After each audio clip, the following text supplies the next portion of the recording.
Welcome to the Well Off Podcast, where the goal is to motivate, inspire, and share success principles. I'm your host, George Masri. On this episode, I interviewed Kasey Wong, who's equipped with property management skills and has experience with overseeing rental properties and condo buildings ranging anywhere from 100 to 300 suites. He works tirelessly to transform underperforming assets into high-performing ones, from owner-occupied high-end residential units to tenant-occupied mid-market apartment buildings. And on this episode, we talked about coaching, how he's now offering that service to certain clients of his, how he's raising capital to start, and the financing terms that he goes after, the amount of money that he targets in terms of raising money so that he has enough for renovations and cash for keys and all these other things, the time frame that he aims for when it comes to these apartment building projects, when the investors expect to get their money back, and then also how to present these opportunities and how to create this kind of magnet of wanting or getting people to come in on the deals, and just the whole strategy and the mindset around that. And then finally, we talked about a deal that he recently purchased a couple years ago and how he's living off the cash flow from that one building. So I know you guys are going to enjoy the episode. I hope that you'll share this with a friend or a family member, post it on Instagram or on other social media sites. And then also make sure to leave us a review. That's greatly appreciated. We'd like to get to 100 reviews by the end of June. That would be amazing. And then finally, if you want to download some really cool multi-unit reports, you can go to www.welloff.ca/reports. And there you'll find some really cool things specifically tailored to multi-unit investing. There you go. Enjoy the episode. Okay, I'm here with Kasey Wong. Thank you for coming by once again. This is the third time I've had you on. Just in case anyone's listening, maybe they didn't hear the first two times that you were here, if you can just give them like a brief explanation of who you are and what you focus on. Sure. Who I am.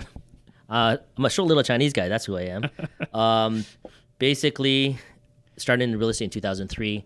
Did the university stuff and worked in the banks, CIBC and TD Asset Management, then went into property management, worked at Brookfield, Cap REIT, a large public REIT, and some boutique property management companies.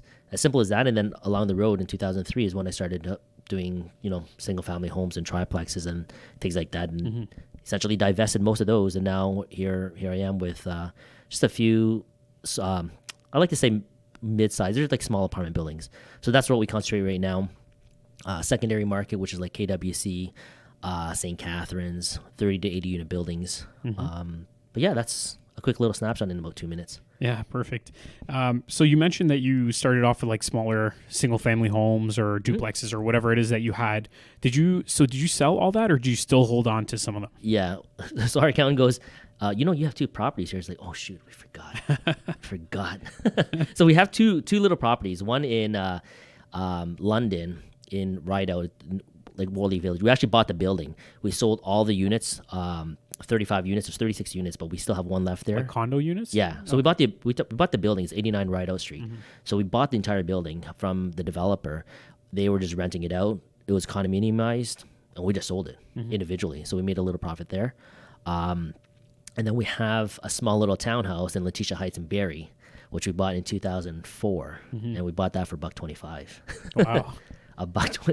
Not really $125,000, right? Yeah. So yeah, if you're asking me, do we still have those houses? We divested most of those, and we have those two lets left. How do you forget that you have them? I know, it's hard. You don't you don't do any management whatsoever, or they've been any there. accounting, or they've been there for so long. Oh, yeah. So it's like the tenants are there. Kind of rents come in, and our administrator does they do all that processing. Rents come in, we do the regular increase and things like that. It's like you do forget in a way, because the bulk of our cash flow, depreciation, anything like that is with the multifamily. The houses over the long term, let's say this is almost 20 years now, right? Yeah. It's nice. Like the equity build or the appreciation is nice, but the cash flow isn't there. It's not very strong, right? But just over time you do forget, because they're not in your face. Yeah. Right. There's not nobody's yelling, nobody's screaming. It's just like there's not a lot of turnover. Like you don't have to constantly fill it or whatever. Yeah. So you quote unquote forget. Yeah. Okay. Just kind of, you briefly touched on this, but when it comes to like taxes, bookkeeping, all that, at this stage in your career, so now you own multiple buildings. Obviously, the amount of tax work that you have to do and all that increases. How did you have to like switch over to a new accountant when you got to a certain point? Did you have to delegate more? Like, do you still have to overlook the bookkeeping and the accounting at the end of the year? How much time are you spending on that stuff? Honestly, it's in-house now. Yeah. So yeah, Jed, my wife, she's her full name is Jed Dialou. But basically she did all the overseeing of the accountant. So we used to outsource that to PwC. It was no, we didn't really have like a bookkeeper or anything like that. We do have people doing the books in-house, but this is probably about 4 or 5 years ago, PwC was doing all our taxes. Then the accountant at PwC, there's some restructuring, and Scott was, I'm not sure if he was going to leave or they're going to let him go. We said, you know what? Hey, Scott, you want to come work with us? He knew our accounts. He was doing all our taxes. He came to work with us. He's very good in a way that he likes manipulating numbers, right? He likes to see what happens. So he's very strategic in that way. Yeah. So we said, hey, Scott, we'll offer you this job, right? I think we were paying quite a bit just doing taxes because we had so many partnerships together, so many partnerships with our investors. So it was just an easy, flow into our, hey, come work for us. We pay him a little bit more, but everything's in-house. I think he actually saves us some money, overall, instead of outsourcing everything. He oversees all of our accounting sort of department. We don't have a big department, but he does all of that, and he does the modeling of any kind of new deals. So that's crucial. Instead of Jed doing the modeling, she doesn't do a lot of the modeling itself, but she knows how to do it. What do you mean by modeling? Oh, just doing the structure, the strategy of the building. Okay. Right. So what happens with you have this turnover? What are the numbers like? What type of returns? Because you have to show different returns to different investors. Right. Okay. So you're talking about more like kind of underwriting and presenting a deal to someone. That's what you mean by modeling. Yeah. Okay. Yeah. So underwriting and the deal structure, the deck itself, putting the entire deck to present to the investors is crucial, right? And we have to model in a way that what happens if whatever rates changes, what types of investors are we getting, right? Are they debt, are they equity? What happens if you refi certain time periods, like 3, 4, 5, 7, 8, 10 years, right? If we're gonna sell it, like what's the returns like? So it's basically everything. It's not just doing the accounting. So Scott does all of that, but then we have to put it together. And Scott is, I'd like to say he's an introvert, right? There's nothing wrong with that. I'm an extrovert. Jed's sort of in the middle. I think she's more of an introvert, right? But somebody has to put the deal together, structure it in a way that it's presentable to investors. And that's crucial as well. Like you can't present certain numbers to certain investors because some investors so I'll break it down for you. Some investors, let's say on Bay Street or Wall Street, here it's Bay Street. So they're going to ask what type of numbers, returns are you going to get from me, right? Or some quote unquote novice investors, right? You can't delve too deep into numbers with a novice, somebody who's not very sophisticated, these numbers, because it's just going to go over their head. So you have to present it in a certain way. So we've learned that through time, right? Through our mistakes, right? Sometimes you're going to overshoot and say you're going to present all these numbers to an investor. You just got him confused, right? And a confused investor is not going to invest with you, right? An investor that is you're not giving enough information or the right information, they too will not invest with you. Okay, so that's I say I don't want to get too deep into this, right? Yeah. But I'm gonna I'm still gonna start coaching. We were talking about this before. Yeah. People have been asking me about coaching, right? And that's how I want to coach some of these people is that how do you present numbers, right, to certain investors? Because it's crucial. You're going to lose people if you don't give the right numbers. And I think a lot of people don't talk about this in a way that it makes sense to that investor. And are you the one who's presenting these numbers, or do you have someone on your team, or like I guess the the package with the Jed does all ROI, that. and so Yeah. Jed's like Yeah. she'll bring people in. Yeah. Let's go through all this, Exactly. and yeah. Yeah. So you're not just like emailing a PDF to someone. You're actually having a face-to-face meeting with them generally. Oh yeah. Yeah. You have to have a face-to-face. It could be on a Zoom, like when we're doing this during COVID time. It could be Zoom. It could be, obviously, face-to-face is better. But you have to, like over the phone, not seeing the person, how that person reacts is not a good way to present your deal to an investor. Right. So. Gotcha. And most of these deals that you have, are they going into like some sort of maybe like a corporation with multiple classes of shares? Yeah. Or you're not doing like a limited partnership or anything like that, are you? We are. It's a limited partnership. Yeah. So we sort of diverted away from a fund, from a REIT. We're trying that. But we're talking to people, like some of our quote unquote mentors or coaches, right? We don't, like Jed actually gets coached by people, right? I don't, which is kind of bad. I should. And then, sorry, what was your question? Is like, do we have?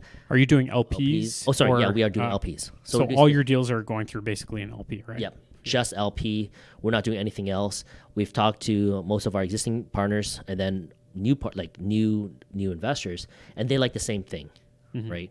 And just to clarify, anyone who's listening doesn't know what an LP is. It's a limited partnership. We've discussed it in the past as well, but there's multiple ways to, I guess, structure a deal. You could do it through a joint venture.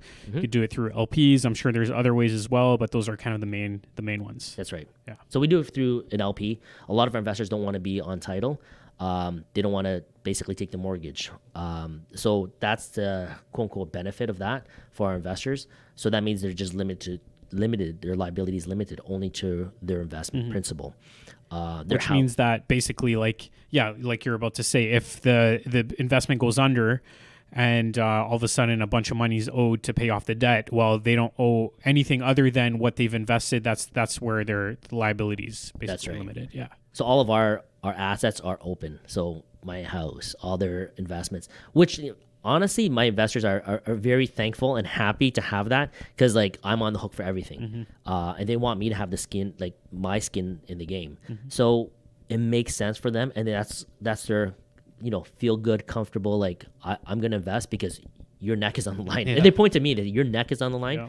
So and they're not, theirs isn't, right? This, hey, 300,000, 400,000, 500,000. It's like they can live on that, right? It's like if they lose, which this is an asset. This is a building where people are still living, and then you have insurance. The bank is covered. They're in that position where most likely they're not going to lose. I have money in it, and then my house and all of my assets are collateralized. So they're happy. Because they're signing personal guarantees on everything. Sure. Right? Yeah. So they're happy with that. And they actually like that. And they pat me on the back and say, you can take that 1%. Loan signing fee. And like, you know what? Take that 1%. It's not even a lot. On a $7 million deal, it's like, what, 70,000 or something. Yeah. Right? So that's kind of like an acquisition fee, I guess? Yeah. It can be an acquisition fee, like a signing fee, basically. It's a one-time fee when you close that deal and you get that loan, because I'm on the hook for it. But I always say, hey, you want to split that? 35, like 35,000, you take it. It's like, and then we're all on the hook for it, right? And I turn to my partner, and then they kind of look at me, and they shake their head no, because they don't want that. 35,000 is actually nothing for them. Like they have some of my investors, they're worth like literally 10, 20 million minimum, right? And they shake their head and goes, no, I don't want that for 35,000. Yeah, right. They don't want that headache. So you're saying splitting it and then both of you guys becoming liable, signing personal guarantees? Oh, of course. Oh, yeah. Oh, yeah, I love that. Oh, obviously, yeah, it's not worth it. When you have $20 million, $35,000 to put yourself on the line, it doesn't make sense. Yeah, I'm sure people understand that. They understand that real quick. So, but we'll take that. It's honestly over a span of minimum 5 years on a deal like that. It's basically peanuts. And did you learn about all this because of your experience working with the REITs, Brookfield, and whatever else? No. How did you learn all this stuff? It's just through people that we had in contact with. So going back to, like, we were talking before this podcast, we were saying, do we have coaches? It's like, actually, yeah, we do. So it's kind of funny. I was like, how did we learn all this? It's just by talking to people. It could be talking to agents, lawyers, other deal makers, they're not networking. So we talked to a whole bunch of people. Sometimes I'm buying a building, and that's how I met a couple people. So I'm literally going to buy a 200 unit building and walking the grounds, doing the inspection, and that's how I meet people. As simple as that. And as long as you're open, most people are not going to network. A lot of these quote unquote like wealthy people, they're not going to networking events, right? But it's good for us. Like I'm one of the smaller guys in sort of my group. It's good to network, right? You never know who you'll meet. But a lot of the people are they're very subtle. It's very quiet, right? And you can't go up to them and say, "I'll have 200 units," right? While they have 20,000 units, right? You don't want to, toot your own horn when their horn is bigger. In a way, it's like, and they're just looking at you, oh, what are you doing? It's like, he has 20,000 units, right? So. Yeah, well, speaking of like networking, are you a part of any groups? Is there any event that you like going to, or a crowd that you feel good going? I don't know with? any groups. So I joined with Sarah. I'm doing some coaching with Sarah Larby. I'm doing something with Gary Hibbert. George, if you have anything, let me know, because I don't know where to go anymore. Are you talking about you're coaching those people, or you're? Oh yeah. I'm doing a little bit of coaching with Sarah. So I'm going to be on her team, but it's nothing exclusive. So I'm going to be doing some coaching. I don't know where this is going to lead me. Right. I'm really new, like to this coaching mentorship game, because I've been turning away a lot of people. Like, this is my first time saying this on quote unquote on air, saying that I'm going to start coaching. I've started doing some stuff, but I haven't really said anything. I've been really quiet, just doing my own stuff. This is my third podcast with you. But honestly, this is kind of what I do is, drive it to my buildings. I do my own stuff. But no, nothing exclusive with anybody. And I'm just trying to get involved right now. So really new to this game. Yeah, it's a space, like, even for myself, if I were, because I was telling you earlier, I'm kind of starting to dive into commercial multifamily, but even looking for people that can mentor me, there aren't that many that I can think of. Like, I have 2 people in mind that I know that can do it, but it's a kind of a smaller space, and I don't know if there are as many coaching options for that. So I think you're getting into a really good place. Okay. But obviously, getting into that, you're a busy guy. You got a lot on the go, so you probably expect to be compensated quite a bit for your time, which makes total sense. Yeah. But that's great that you're getting into it. Why don't we dive into some of the recent experiences you had? So, you had a couple buildings. You said that basically during COVID, when the rates were really low, you decided to lock in 10-year rates. Yes. Why don't we touch on that a little bit? Yeah. So it just so happened that our financing is coming due. So this is right before COVID. It was probably 2020, I think. Like really early in 2020? Really early in 2020. And then Jed goes, you know what, we have to start renewing these. And then the broker or the banker says, you know what, these are the rates. And I was looking, I was like, one was actually, what I just found out is 1.87, I believe, 2.33, and one's 3.34, 3.3 in the low threes. I was just scratching my head. This is really low rates. We got to lock it in. And the CMHC was giving 10-year rates. 10-year terms.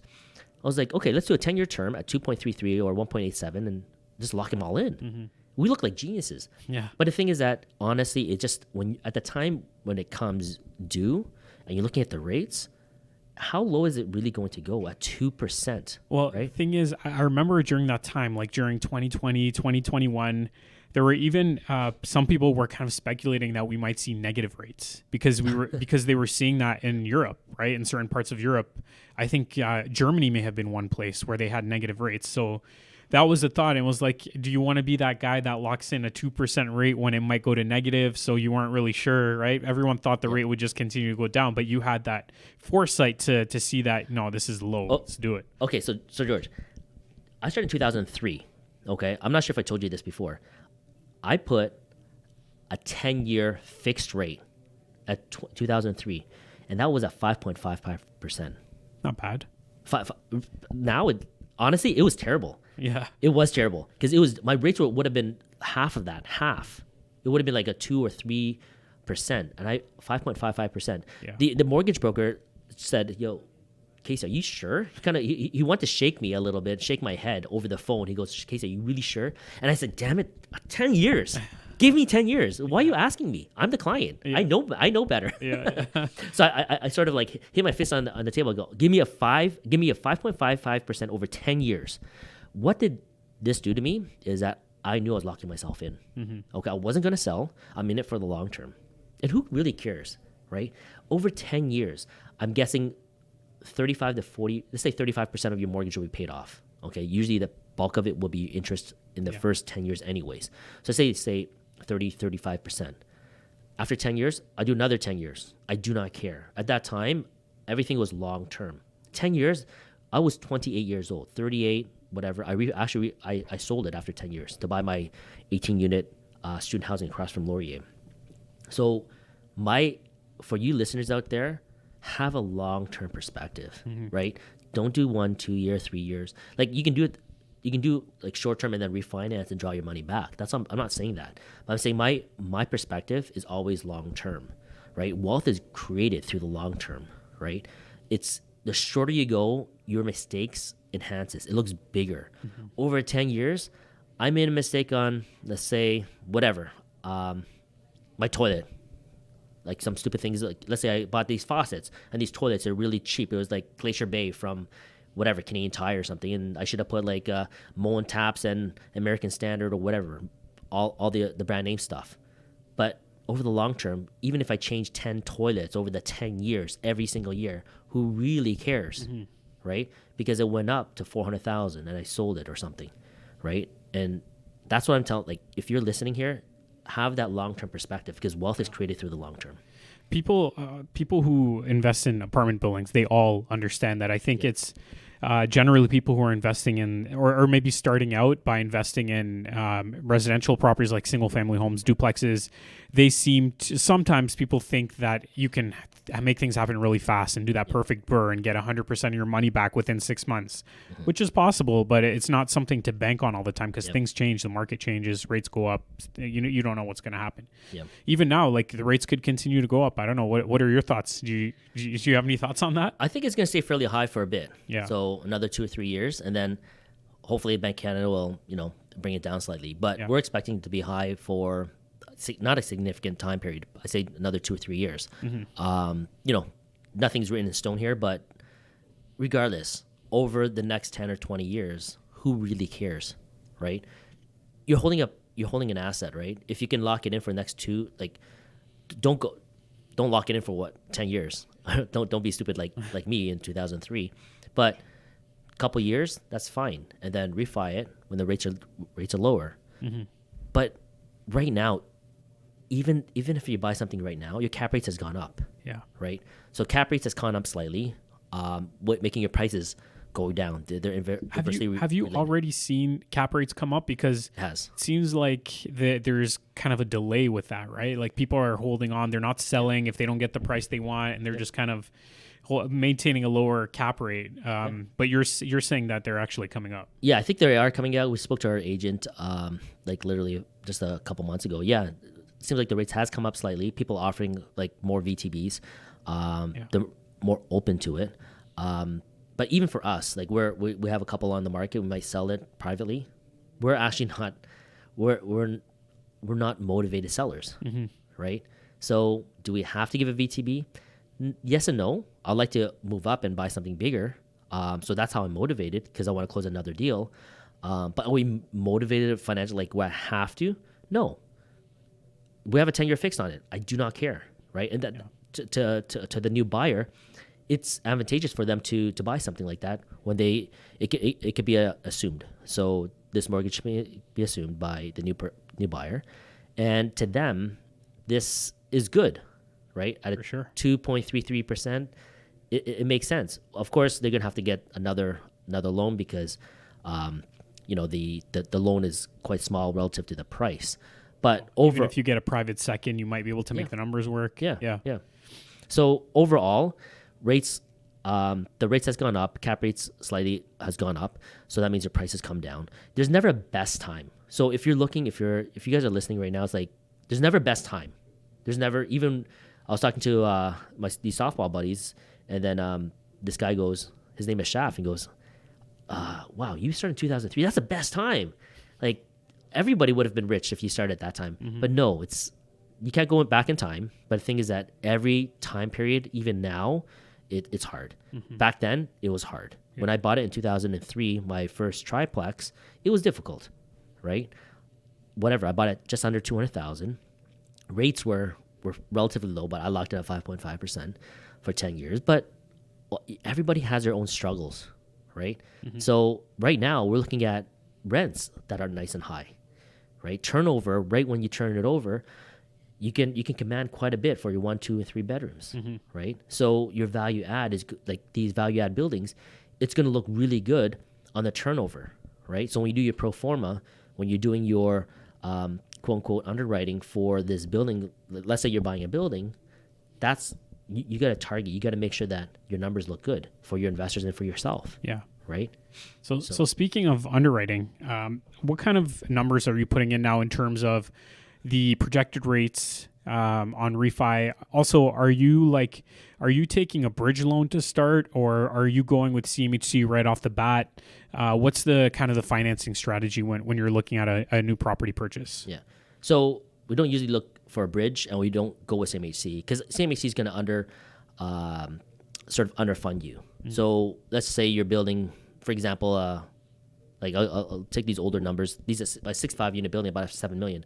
I couldn't go with CMHC at the beginning because they'll probably value that $7 million property at $5 million. Yeah. Then they'll give you 80% on loan to value on that $5 million. So it doesn't even make sense to go through CMHC.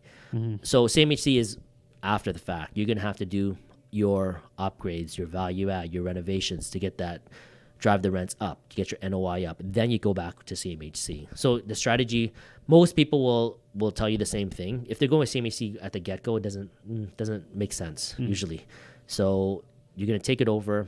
You're going to have to raise that money as in investors. Usually now it's probably about, the loan to value has gone down.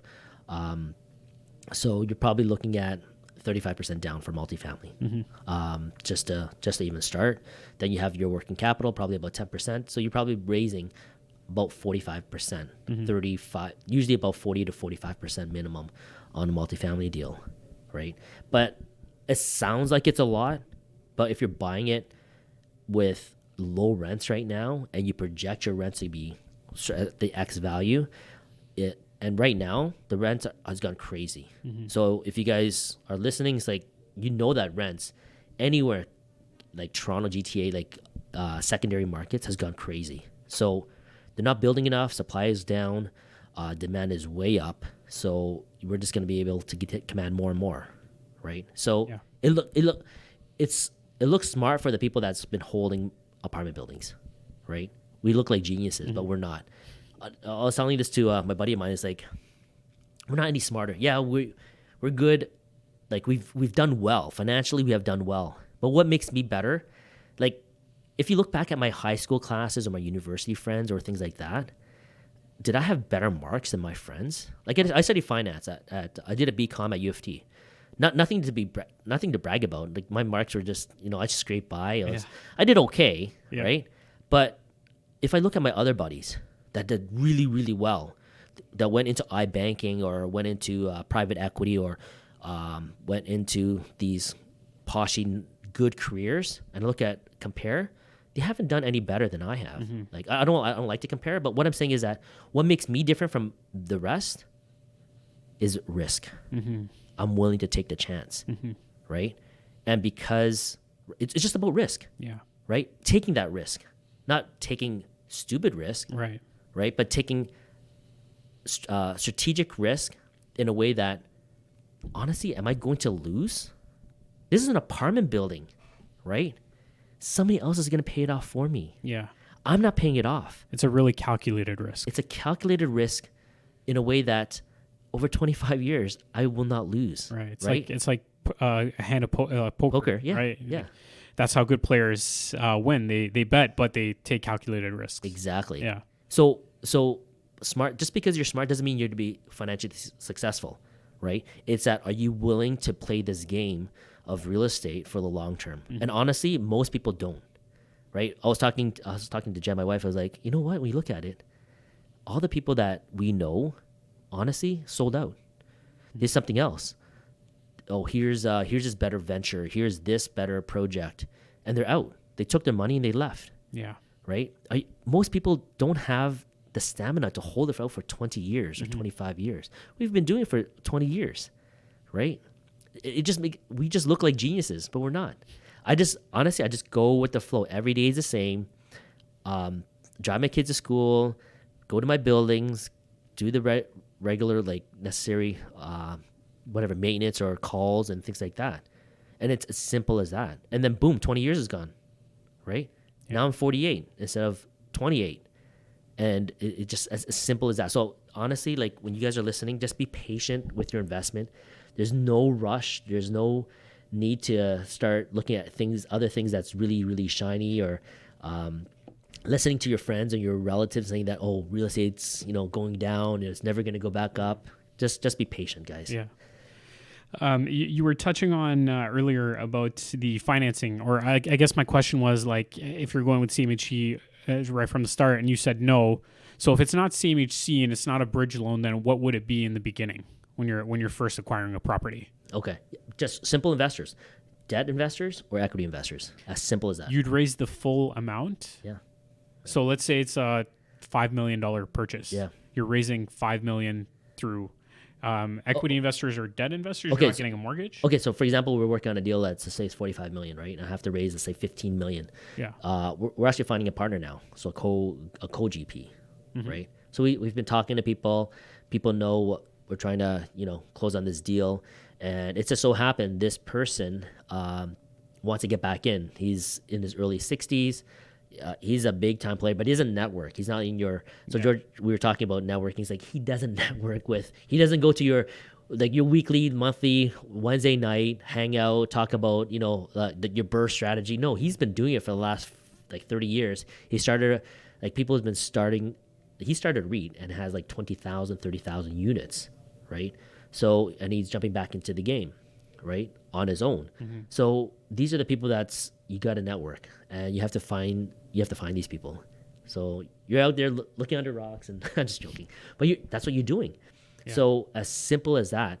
So on a 45, we're raising 15 million. So the other 30 million through the bank. Through the bank, yeah, that's what I mean. So, sorry. Yeah, that's what you meant. Okay, yeah, 30 million is through the bank. 15 million, for example, is our equity stake, or our money partners, and ours. So I have money in it as well. So as simple as that. It's nothing special or, yeah. So that 30 million that you're getting through the bank, are you getting 25-year AM on it, higher rate, that sort of thing, or are you getting more higher AM? Higher AM. Again, this is a question to my wife. So I think it's a 30 or 35-year AM. I thought only CMHC underwritten mortgages offer that. I got to double check, but no, I don't think it's. Okay. I'm not sure if it's CMHC. It might be, it might not be. Okay. See, I don't even know our full. Even when we're buying it, I know what I know, and Jed knows what she knows, right? So what is it that you do in this partnership? just out of curiosity, what are your roles? So I'm operation. So I will basically do right when the property closes, or even when the pre-closing. I'm doing the inspections. I'm walking the building with the engineers, things like that. With the contractors, making sure that I know my figures at the get-go. So it could be a capital outlay of doing garage membranes or roofing or things like that. Anything from that to until we sell, right? So I'm all about the building. Jed and I guess our other partners, they don't even have to go to the building. Right, I can give them videos or pictures or anything like that. So I'm their eyes and the ears. Yeah. So she puts the structures together, the financing, the legal, everything. She talks to the investors. I give the reports, what's happening with my team, of course, and she has her own team. So I have my own administrator. We have a legal counsel that does that part of it. I used to do actually everything. Before, I used to do all the N4s, collecting the rent, making sure everything is good. Not that long ago. Even when I first met you in Oakville for the first podcast, I think you were doing all that then. Yeah, probably. I was doing both. I was doing a lot of it, and then it came to the point where it's I don't like doing it. I'd rather go to the buildings. I'd rather meet the tenants. I like to see them. That's what I like. A lot of people don't. So a lot of people want to outsource that part, outsource my part. and get another Kasey out there, and they just want to sit back and just do the quarterbacking. So my wife basically does quote unquote the quarterbacking in the office. She meets the investors, puts the monthly, quarterly updates together, all of that, all the subscription agreements, all the LP agreements, anything and everything that deals with the structure of the business. Yeah. Right. But of course, when you're doing it at the beginning, you can probably do everything because you only have a few properties. So anywhere from about 10, 20, 30 properties is not hard to do it. Is it a full-time job? No. Is it a part-time job? Yes. Is it a little bit more than part-time? Probably. Right. So think about what you're capable of doing. Of course, you're not going to like everything, every aspect of real estate investing. It's nice to do everything at the beginning. Do as much as you can because that's how you're going to learn. And then start offloading. And I think that once you start offloading, you still know what's happening, right? You can jump back in and say, okay, well, quote unquote administrator, you're doing it wrong. Do it this way. For tax purposes, do it this way. So like you have to know yourself as well. Like I knew myself, I'm not an office person. I like to be out there at the properties. I like to drive around and meet the tenants, contractors, and make sure that process is going. Right.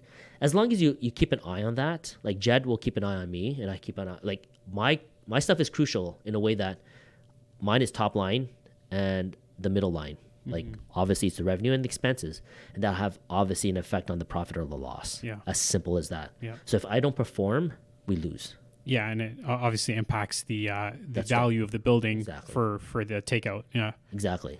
So, when you're initially underwriting a deal at this point, how long are you generally projecting for the turnover of the units and basically to get to the point where you're able to refi the property?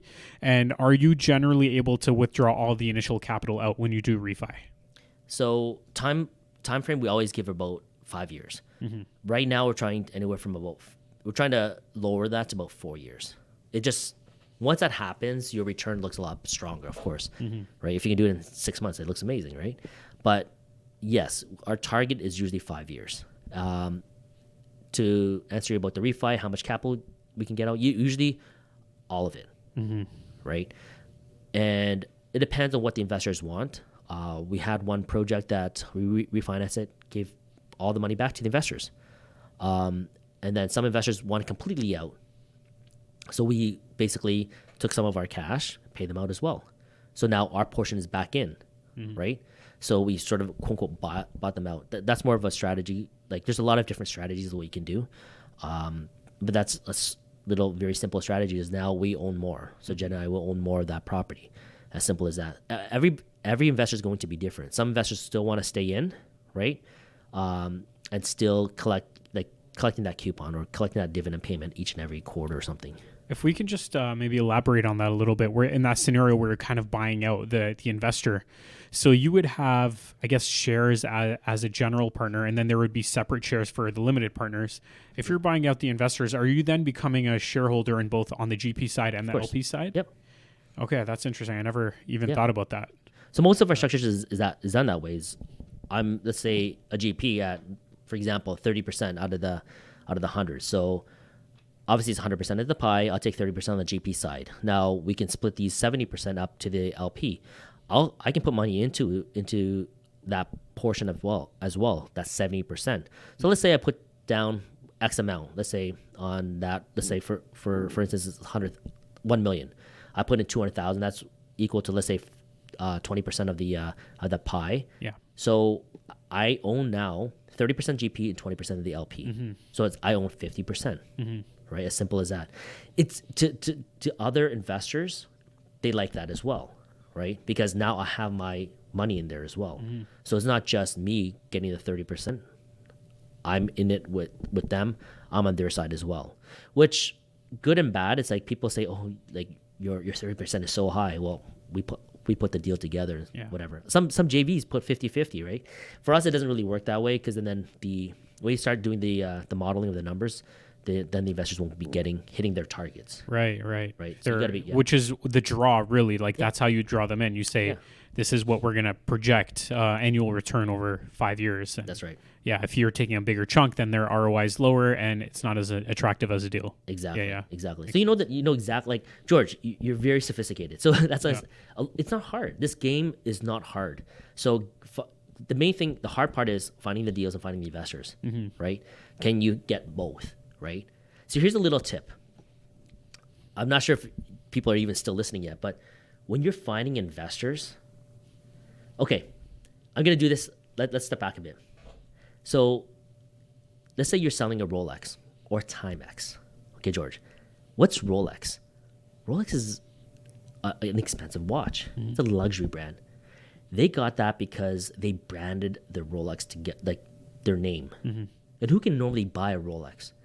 Wealthy people, people that have that, want that prestige. You want people to see that, wow, you have a Rolex, right? It's like, but a Timex is for everybody. It could be $10,000 for a Rolex or $100 for a Timex. Now, if I'm presenting a deal, George, my deal, I believe, okay, it's a Rolex, okay? Now, when I give you my deal, my deck, okay, this is like a pamphlet, and it's like probably like 20 pages of whatever, pictures of property, like just quote unquote like macro like from macro to micro. I went from everything big like geography, Canada, KWC, buildings, what's the GDP of this secondary market, so on and so forth, right?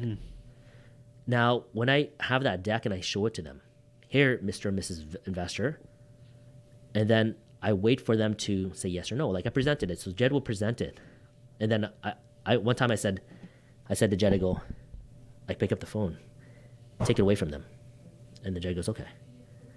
So she presented on a Friday, so we'll give them a couple days.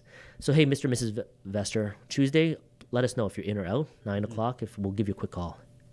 Monday afternoon, George, it's gone. Like the deal is no longer available? Yeah, it's not available. Yeah. Okay? No longer available. It's gone. Sorry, somebody took it. What that means, and what I'm trying to present to you, is that this is a Rolex. Yeah. You can't have it. Right. Okay? It's not a Timex here. I'm not selling you a Timex. Yeah. Is it Timex? Yeah. That's a watch, right? Yeah, it is. I just took it away from you. All right? So I do that one time. Oh, you know what, Mr. Investor George? 2 months, let me see if I have another investment. Here it is. Let's meet on a Thursday this time. Here's another investment. It's amazing this time. Friday afternoon. George, it's gone again. I'm sorry. You know what? The first time, you're not gonna invest with me. I know that, right? I said it to another investor one time. I said, you know what? You have to take it away from him. Just take it off the table. After a couple hours, present it to them. You can even give them your deck. Give it to them. Show them it, right? But don't give it to them. They can beg and plead you or whatever. It's like, please, George, I want this. I want to invest with you. No, I'm sorry, it's gone, right? Give it to somebody else, or you take it yourself. But what if they tell you like right on the spot, yes, I'm in? Okay, then yes, you can take them. What if they tell you that night? They go home. That's great. Let's go, right? But no way when they're waiting to Tuesday, all right, when I present it on a Friday, I give them 48 hours, that they're going to be sitting on it. They're not going to be looking at it, right? They don't care. You're a Timex to them, honestly. Yeah. Right? They'll be slapping on the table. You know what? They put their mug on it. Now it's a coaster, right? It's like you have like coffee stains on it and whatever. Baby just like scribbled on it. They don't care. You're not even a Timex anymore. You're a coaster. So honestly, present it in a way that you are Rolex and you're not every schmiel out there like presenting. Here it is. I'm going to present this and give it to you. No, I'm not. The first few times, you're not even going to give him, not even the, like, you know what, you can probably even say the first time, you know what, you're not even ready for this, even if they want to. You say, you know what, let's wait for the next one. I just don't think you're ready for it, right? Because I want you to go out there and look for another investment, just like this. Yeah. They probably won't. Right. Well, they may, but it doesn't really matter because you're the Rolex right now. All right. Will they come back? I'm sure they will. Yeah. Yeah. Right. So just to kind of recap, so the first thing you do after presenting is you set an expectation for a follow-up date. Yes. You say, I'm going to call you on this date at this time. Yes. So go ahead, think about it, and we'll be in touch. And then before that date and time happen, or you get there, you give them a call. Yes. Probably the night before. Yes. And you say, hey, sorry, this deal is no longer available. But you guys are welcome to check out the next deal. We'll be in touch. Exactly. Yeah. You got it, George. As simple as that. Yeah. So it's a lot of like sales strategy, which is kind of like what you're doing is a lot of what realtors do in a way. Yeah. Like you go when somebody's about to sell their house, you bring a presentation with you, you show them your strategy, and then you tell them, okay, if you're not ready to sign right now, well, I'll follow up with you by Monday. And then you kind of do the same thing, except you're kind of like, really want that deal, right? So you're not going to take it away, but it's the same concept in a way. Right. I don't even know like realtors do that, but I'm saying don't even give it to them. Yeah. I'm saying you just like whatever it is, you can give it to another investor, you can take it, or you're probably selling your shares. So let's say you had 500,000 and they want 500,000, but you already have your money in it. You say, I can give you my right. Like you're not telling them I'm giving you my shares, but you say, you know what, it might be available on Tuesday. Let's have a follow up on Tuesday morning. But Monday afternoon, you call them up and say, no, it's gone. Mm-hmm. Right, because you're going to invest that. So you have money in the deal. Yes. You'd prefer not to, because then it frees you up to invest in something else. Yeah. So you're offering your shares to sell your shares to this person, and if they don't, well, whatever, your money's going in it, and it is what it is. So exactly. But you're pitching it to all your investors. You're pitching to the investors that has never the prospect investors, right? Yeah. So you're pitching it to, let's say, 20 people, 10 existing and 10 prospects, right? But you're giving to them all. And then you're saying, you know what, one person already has it, but you're still pitching it. Yeah. Right? So you're still pitching to 19 people, 18 people, but you're still doing that. And they know this now, right? And you say, you know what, there might be another one available. And 2 months later, 3 months later, you just give them a call. You may have one available, but you're still not going to give it to them. At least you have that conversation, right? Yeah, and obviously this works if you have multiple investors. If that's the only person you have, it might be a little different. Right. Yeah. So it depends. Like if you have the investors, that's great. You may not have it. Like you're trying to create that demand. Like when I used to do rent to own, like I had a flood of calls, like Monday, Tuesday, Wednesday. I'm not sure if I told you about this story. So I had literally a page in Barrie and Letitia Heights, and I was like, oh my goodness, Jed, look at this. It's like I have a page of an 8x11, those ones with those line papers, you can put quite a number of people there. And I was just writing these numbers down. It was absolutely crazy. I go, oh my goodness. First time I did it, and then bang, Sunday, I do a Saturday and Sunday showing, an open house, right? A rent to own. I wasn't a realtor or anything like that. So from 2 to 4 o'clock, I did exactly the same what realtors did. Nobody showed up. Mm-hmm. I was like, what the bloody... That's how I'm talking to myself. I was like, nobody came up. Nobody showed up. I was like, what? This is crazy. Okay, you know what? Strategies change. Mm-hmm. Friday nights, I'm calling them. I'm recalling them. They call me Monday to Thursday. Friday evening, I'm calling them back up. Friday evening, nobody is working. Everybody's chilling, right? Watching the game, drinking a beer, right? Yeah. So I call them up. Hey, John Smith, showings tomorrow, like Saturday or Sunday. Which one do you like? Boom, put him down. Mm-hmm. Saturday. Jane Smith. Oh, Sunday. Bang, put him down. Saturday morning, we call everybody on that Saturday list, right, at 10 or 11 o'clock. Hey, can you make it for the 2 o'clock? Can you make it? Oh, they can't make it. You can't make it. And then boom, I had like 30 people that on a Saturday. Then I got everybody. I made sure I called them. Even like an hour before, I called them again. So I called them 3 times, all right? I had a lineup, mm-hmm. right? Saturday and Sunday, I had to call them. Basically on Friday nights, Saturday morning, and 1 hour before. So I'm standing there. I'm like doing a lot of calls. Yeah. I was like, oh my goodness, this is crazy. Being a realtor is like, just slap me in a few times. I don't want to do it. Yeah. And it was a lot of work. And I was like, okay. And that's how you create the demand. Yeah. Right? So I'm creating a demand here. Now these guys see each other. I have a lineup of like 20, 30 people trying to get in. And I stopped them right away. Sorry, one group at a time. Mm-hmm. And I'll walk them through. I made these people wait. Mm-hmm. Right? I don't care what weather it was, like it was cold or whatever, I'm so sorry. Yeah, it's just that I don't want to, there's kids in there. I just don't want to be too crowded. And for me, it was presenting it in a way that I want to be able to talk to each person. I want to present it. I want them to wait and see the demand, mm-hmm. right? So I created demand. They didn't see it. When they saw my list on that Thursday evening, nobody knew I had a list. Mm-hmm. They called me and they thought they were the only ones. right? So on a Saturday and a Sunday, I created that demand. They can see each other, and I literally had like deposits. Right, the next day it was like, okay, I'll meet you. Can I see it again on Sunday? From the Saturday, they said that, can I come the next day to give you my deposit and all the application and things like that? So that's how you, as a marketer, okay, you're gonna have to create that demand because they don't see it, right? You again, this is Rolex. This is not a Timex. I'm trying to switch it in a way that people want this deal, and they have to make sure that they see others wanting it too. Sure. Yeah, that makes a lot of sense. It's a lot like when realtors create bidding wars, like you underprice the property and then all of a sudden there's like 40 people going into this property in a week's time.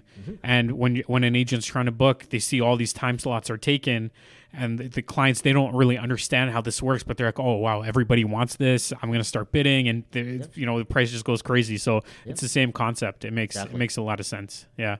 The marketing and all that is obviously plays a huge role in how you sell something. So that was great. Thank you for sharing that, because I don't think people often talk about the back end of like how to raise capital on these larger deals. I think it's really important. It sounds like you're really well organized. You've got a presentation. You've got all this stuff going on in the background to get all the numbers going, and then creating that demand for the property.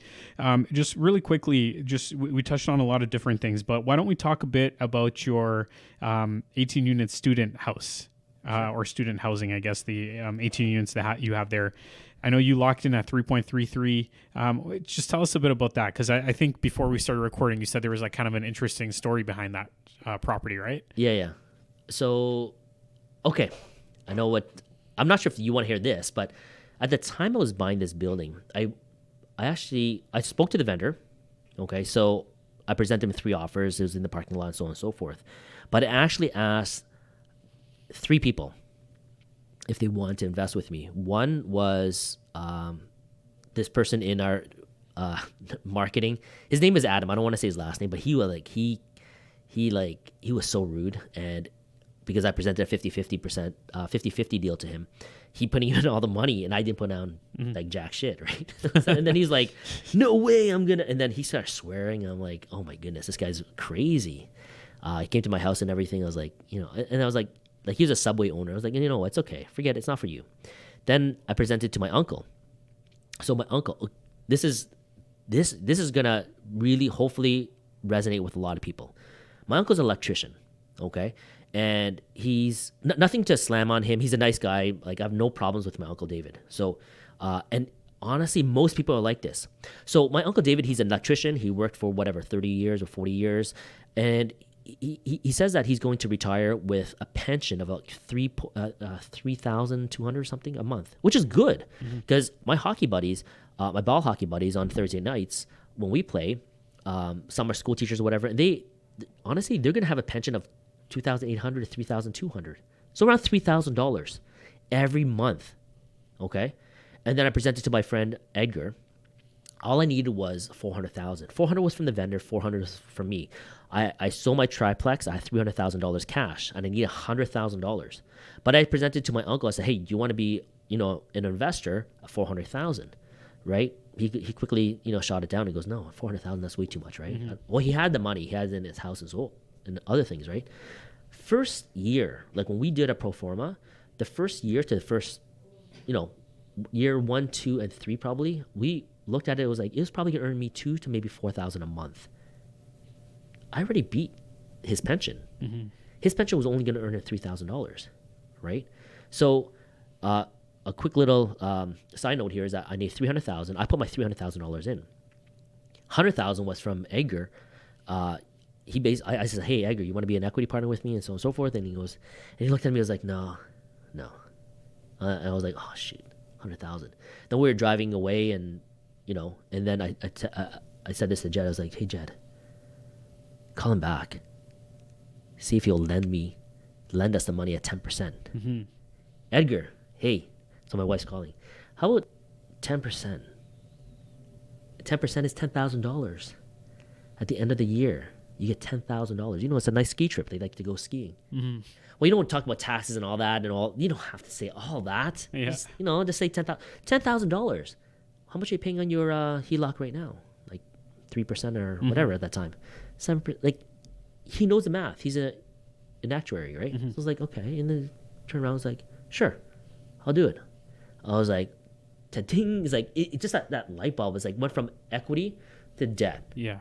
And he doesn't want any of the profit on top, right? So it's like, wow, that's what you have to look for. Everybody in your group or your people that you know, it's either going to be an investor or going to be a loaner, like as in I will lend you the money, or no, they're not going to be my uncle, right? And they're going to work. There's nothing wrong with my uncle. Actually, a majority of the people are like that, and my parents are like that, right? My parents did a little bit of investing, but majority of the people, 99.99% of the people, are just going to go to work the 9 to 5 for 40 years, all right? They're going to collect their paycheck, and then they're going to pay their taxes by 65 to 85, 20 or 30%, all right? And most people are like that. And I'm shaking my head right now. You guys don't see this. and these people will work till they die in a way, right? I don't want to do that. But to each their own, all right? So bottom line is that now this property will probably earn me, let's say $15,000 to $20,000 a month. $800 at 51 beds. That's 40 G's. Wow. $800 per room at 51. Let's say 50. That's 40,000. My mortgage is at 15. It goes down. I never paid off. I refinance, put that mortgage back out for another 35 years with CMHC. I drive that mortgage back down to whatever, 15 to 11,000, 11 to 9, 9 to 5. Who cares? Never paid off. You never pay off your investment properties, right? And then it continues to cash flow, right? Bottom line is that I probably make more cash flow than my uncle would ever make is in 5 of his lifetimes. Right? There's nothing wrong with that. I don't want to slam my uncle. Like people work hard to get that $3,200 each and every month, which is nothing. Which is nothing, right, George? Yeah. Like right now, your inflation is crazy high. Yeah. And $3,000. Just imagine his wife doesn't work, so $3,000. His property tax is probably going to be up to like $5,000 or $6,000 a year, right? After taxes, let's say he's in a really marginal, like low income tax bracket. Let's say. It's not even, let's say 20%, right? He's still not going to be making enough. He still has to get CPP and OG security, right? So bottom line is after 10 or 15 years, he's going to be sort of in the poverty line in a way. Yeah, and he's going to be, again, not picking on him, but anyone in that situation, they're going to be really kind of just barely getting by. Exactly. They're not going to be able to go on vacations whenever they want and do all the things that you would want to do when you're retired. Yeah. You're kind of stuck at home, just being very careful about how much shopping you do and that's right. Counting all the dollars and all that. I don't want to do that. Most people don't want to do that. Yeah. So honestly, when it comes down to it, my rental income will go up by 2 or 3% on the gross rent, right? My expenses actually goes up on the expense side, right? So 40,000, let's say my plumbers, they go up 5%. That's on a service call, on 5% on something small. Yeah. But my increase on my rent is on my gross, right? I still get turnover and so on and so forth. So it still looks stronger than what you're doing working for somebody, right? So bottom line is that don't diversify. Don't listen to the government. We're talking about something else, but even before this, we can touch upon that as well, is that you are conditioned. Can I talk about that? Yeah, go ahead. Okay. So listeners, I like to jump around. So, okay, imagine this. There's a country out there that can tell you not to have kids or to limit the amount of kids. You know what I'm talking about. It's China. China would say that you can have one child, all right? Honestly, it makes sense because at that time, they were saying that, well, the population growth was going exponentially. Your food production is linear, right? So you would actually out-eat all the harvest or the production that you have. So it kind of made sense. The government was like, hey, yo, gotta limit stop doing the hanky-panky, man. That's what they're trying to say, is that stop doing the hanky-panky, limit the amount of children that you have because we're going to eat out of your house and home. It made sense, okay? So they say that one child policy. Honestly, I'm a rebel and I'll say, I want 4 kids. I do have 4 kids right now, but just imagine if I have 4 kids. This is what they would actually do to you, is that they won't give you the 2nd, 3rd, and 4th kid your birth certificate. There's no health card, no education. This person doesn't even exist. Okay, you can't go to school. You don't have a birth certificate. You can't go out of country. You don't even have a passport. You can't even go to the hospital, or you have to pay private. right? So all these people are basically non-existent to the government. Imagine that. You don't even bloody ass exist if you had number 2, number 3, number 4. So yes, you would think twice. You will listen to the government. You nod your head. You saying, yes, I will not have number 2, number 3, number 4. Okay? So think about that. And we're conditioned here.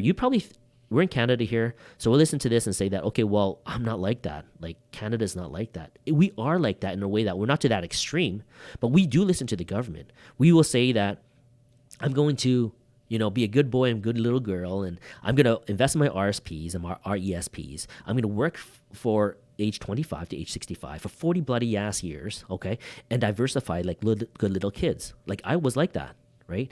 And then, somebody shook me and said, yo, slapped me in the face and said, no, you don't have to do that. Don't diversify, concentrate. Don't put all your eggs, like don't spread them all out. Put them in one bloody basket. Make sure that basket is so safe that you have insurance on it. If you drop that basket, they give you a new basket with eggs and more, right? And make sure that over the 25 years that somebody else is paying it off for you, those extra 75% of those eggs. I put down 25, they give me 75, or now it's 35, 65. You make sure that those are really, really safe, right? And then they'll pay you back tenfold, right? As I mentioned, from my uncle to what, again, I'm not slamming my uncle. Everybody's like my uncle, honestly. So if you're going to take away anything from this, is take away from this. Don't diversify, concentrate. Buy assets for the long term and hold it, okay, until basically you can hold it no longer, until you're dead, right? If you have to sell, you upgrade. If I'm selling my 10plex, I get a 30plex. If I can sell my 30, I'm going to get a 50, 100, right? But you're always in this game, right? This is a simple game, but you guys, honestly, do you have the patience for it? Right? Is there another shiny object out there? And oh my goodness, I got to do this. I got to do Bitcoin. I got to do NFTs. I got to do this. I got to buy this whatever, this Gucci pair of like shoes that's gonna worth like 20,000, 100,000 times my money. No, guys, you live on cash flow. Live on the cash flow. Make sure that you take care of this asset, right, properly, and they'll take care of you. Well, on that note, just out of curiosity, if you were to stop everything today. Yeah. You didn't buy any more buildings. You didn't sell any more buildings. You just kind of kept what you had. How would you get by? Would it be off the cash flow? Because cash flow. Yeah, it would be off the cash flow. Yeah. You'd have enough. All these, like, when people say that, there's no cash flow, it's no cash flow because you're a single family home. You're duplex or triplex. You're downtown Toronto. You're this or that. Yeah. Like, it doesn't have to be downtown Toronto. It could be like Milton. It could be KWC. A house doesn't cash flow. But also it's because you said earlier that you're like always refinancing, right? And always drawing out equity. And when you do that, usually that cuts into the cap. Oh, no. I don't draw equity. My student housing, I just push the mortgage back out. You just reamortize. Yeah, reamortize. Okay. I'm not even pulling. I don't. My first 5 years, I refinance. I draw the money to pay my vendor. Yeah. Right? Mr. Darcy, I go, hey, like his name is Tom Darcy, whatever. So I go, hey, Tom, here's your money back, 400,000 at 5%, 5 years, right? It's 5.2, it was just over 5%. Yeah. I think it was a little bit less than the first. It was almost the same as my first, right? With Community Trust, I was like, here's your 5%. It's amazing. Thank you very much, right? I refinanced it, paid him out. After the next 5 years, like I'm pushing the mortgage back out, right? I don't have to take out all. Like it's probably worth, at that time, I refinanced it. I didn't take out all of the equity, right? And then pay myself and buy. You can do that. You can buy another property. It's great. Right? But sometimes I just want to push that back out, make sure that my mortgage is lower, and then cash flow more. Right? So some people will do that. I'm not saying that we didn't do that. We did do that. Right? But it comes to the point where sometimes I don't want to draw out $500 million out of that property. Now I'm basically eating nothing.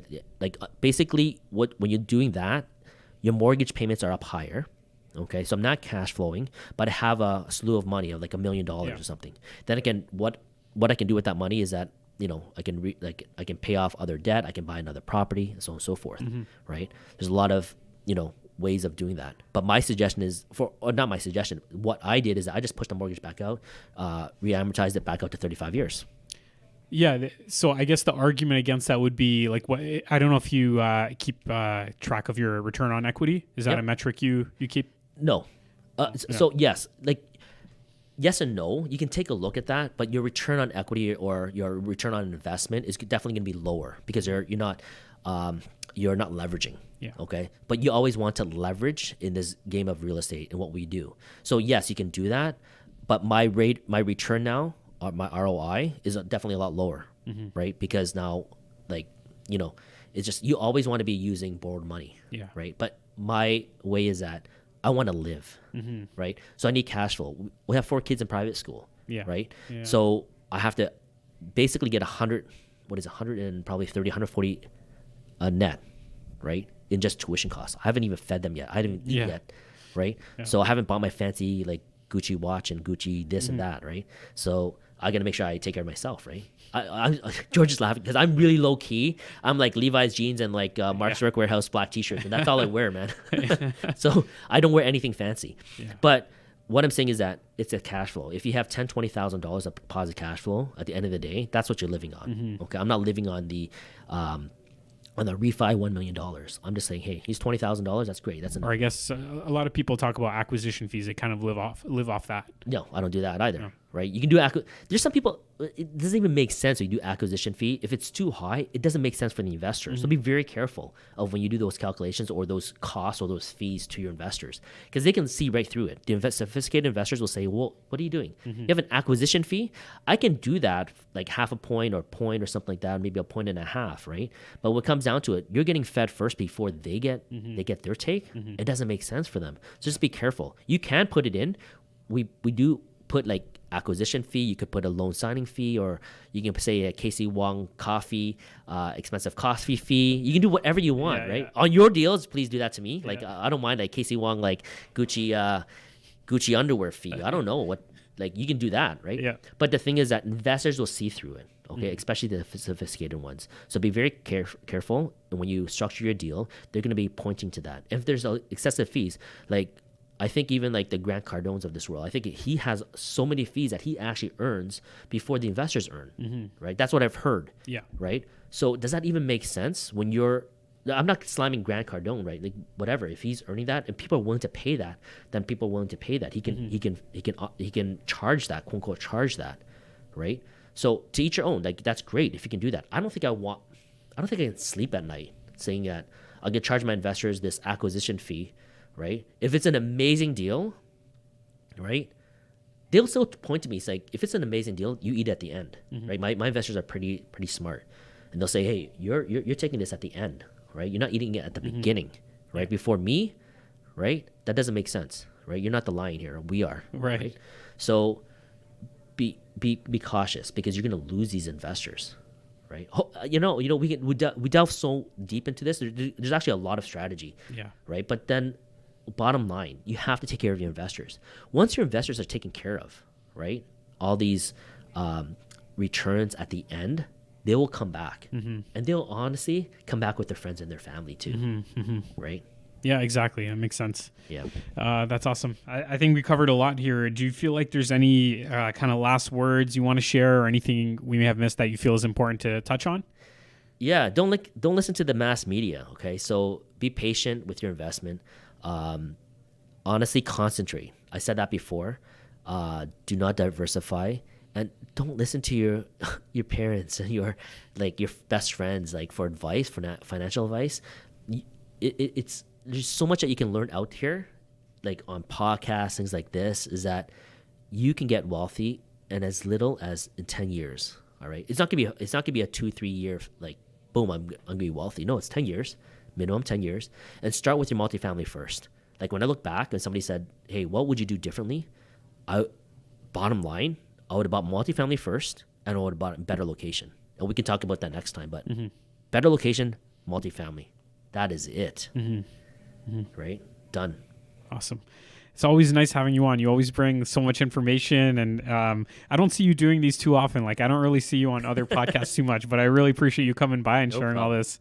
And just to finish things off, what would be the best way for someone to reach you, and what services are you offering? I'm going to be offering coaching. I was going to say I might, but yes, I am. But I guess some of my quote unquote crew hasn't sort of pushed that out yet. So you guys are going to be the first to hear this. Kasey@kakoli.com. Yeah, that's my email. And then it'll be in the show notes. Yeah, and then Instagram or whatever, Facebook. I don't even know what I don't know what I do. Yeah. But just reach out. All right, cool. Kasey, thanks again. Appreciate you coming by, and we'll be in touch. Thanks. Take care, guys. Thanks for listening to this episode of the Well Off Podcast. If you enjoy the show, then I'd really appreciate if you left us a review on iTunes and let us know your thoughts. In order for us to get a larger audience, it's really important to have reviews, so your support is extremely appreciated. And also, don't forget to share the podcast with your friends and family. Until next time, I'm George Masri. Have a great day.